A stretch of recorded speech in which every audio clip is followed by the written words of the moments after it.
Big boss Malayalam season 7 live അപ്ഡേറ്റ്സിലേക്ക് പോവാം.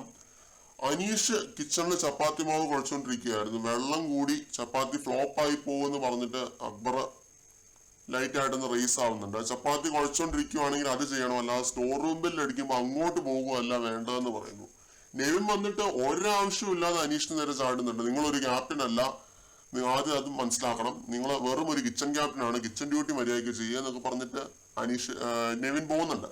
പിന്നെ ഇത് നല്ല രീതിയിൽ തന്നെ ഒരു വഴക്കാവുന്നുണ്ട് കേട്ടോ. ആദ്യം തന്നെ ഞാൻ ഒരു കാര്യം പറയാം. ഈ ചപ്പാത്തി മാവിനകത്ത് മുളക് പൊടി കോരി ഇടുന്നത് ഞാൻ ലൈവിൽ കണ്ടോണ്ടിരിക്കുന്ന ഒരു കാഴ്ചയാണ്.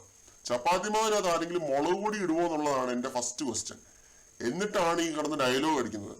ഓക്കെ, പിന്നെ അക്ബർ പറയുന്നുണ്ട് താൻ എന്തൊരു ബോർണാണോ, തന്നോടൊന്നും പറയാൻ പറ്റത്തില്ലല്ലോ എന്ന്. ഏറ്റവും കൂടുതൽ തെറ്റ് അക്സെപ്റ്റ് ചെയ്തിട്ടുള്ളത് ഞാനാണ്, അതുകൊണ്ട് എന്റെ മെക്കിട്ട് കയറാമെന്നുള്ള വിചാരം ആർക്കും വേണ്ട, വെള്ളം വാങ്ങിച്ചു വെച്ചു എന്നൊക്കെ അനീഷ് പറയുന്നുണ്ട്.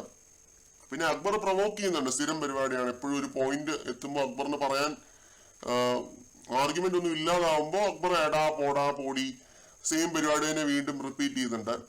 ആരടാ നീ, ഷാനവാസ് അനീഷ് ആകുവാണോ, ആരാ നീ, വെള്ളം കൂടിപ്പോയി കാല് പിടിച്ച് പറയണോ നിന്റെ പറഞ്ഞ അക്ബർ ചൂടാവുന്നുണ്ട്. ഇതെന്താ സംഭവം എന്ന് വെച്ച് കഴിഞ്ഞാൽ ഇവര് ചപ്പാത്തി കഴിച്ചുകൊണ്ടിരുന്നു. അപ്പൊ സ്പൈക്കുട്ടൻ വന്നിരുന്നു സ്റ്റോർ റൂം വഴി. എല്ലാവരും സ്പൈക്കുട്ടന്റെ പുറകെ പോയതാണ്. അതുകൊണ്ടാണ് ചപ്പാത്തി മാവിൽ വെള്ളം കൂടിയതായിട്ട് തോന്നുന്നത്. ഇത്തിരി പൊടി ഇട്ടാൽ അത് സോൾവ് ആവും.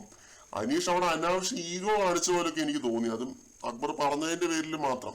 ഇത്തിരി അയഞ്ഞു കൊടുക്കേണ്ട സ്ഥലത്ത് അയഞ്ഞു തന്നെ കൊടുക്കണം, അല്ലാതെ ഇങ്ങനെ കടുംപിടുത്തം പിടിക്കേണ്ട ആവശ്യമൊന്നും ഇതിലില്ലായിരുന്നു എന്ന് തോന്നുന്നുണ്ട് കേട്ടോ. പിന്നെ ലാലേട്ടൻ നിങ്ങൾ തെറ്റ് ചൂണ്ടിക്കാണിച്ചിട്ടില്ല എന്നോ അങ്ങനെ എന്തോ ഒരു കാര്യം പരാമർശം അക്ബർ നടത്തുന്നുണ്ട്. എന്താണെന്ന് ചോദിച്ചപ്പോൾ അക്ബർ പറയാൻ താല്പര്യമില്ല എന്നാണ് പറയുന്നത്. അതേപോലെ അനീഷ് വളരെ കൃത്യമായിട്ടൊരു കാര്യം പറയുന്നുണ്ട്. ഫാമിലി വന്നിട്ട് പോയതിനു ശേഷമാണ് നിങ്ങൾക്ക് എല്ലാവർക്കും മാറ്റങ്ങൾ സംഭവിച്ചത് എന്ന്. എന്റെ ഫാമിലി ഒഴികെ ബാക്കി എല്ലാവരുടെയും ഫാമിലീസ് പുറത്തെ കാര്യം പറഞ്ഞിട്ടുണ്ട് എന്നും അനീഷ് പറയുന്നുണ്ട്. അപ്പോൾ ഇതൊരു വാലിഡ് ആയിട്ടുള്ള ഒരു കാര്യം തന്നെയാണ്. അവിടെയുള്ള എല്ലാവരുടെയും ഗെയിം മാറിയത് ഫാമിലി വന്നു പോയതിനു ശേഷമാണ്. അക്ബറൊക്കെ ഫാമിലി വന്നിട്ട് പോയതിനു ശേഷം ബീം ബാഗിൽ ഇരുന്നിട്ടില്ല. അതാണ് ആദ്യം നോട്ട് ചെയ്യേണ്ട ഒരു കാര്യം. അക്ബർ ബീം ബാഗ് ഇരുന്നിട്ടില്ല എന്ന് മാത്രമല്ല, അനീഷിനെ കുറെ കൂടി നന്നായിട്ട് ടാർഗറ്റ് ചെയ്യാൻ തുടങ്ങിയെന്നാണ് എനിക്ക് തോന്നുന്നത്. കൂടുതൽ അപ്ഡേറ്റുകളുമായിട്ട് വീണ്ടും കാണാം.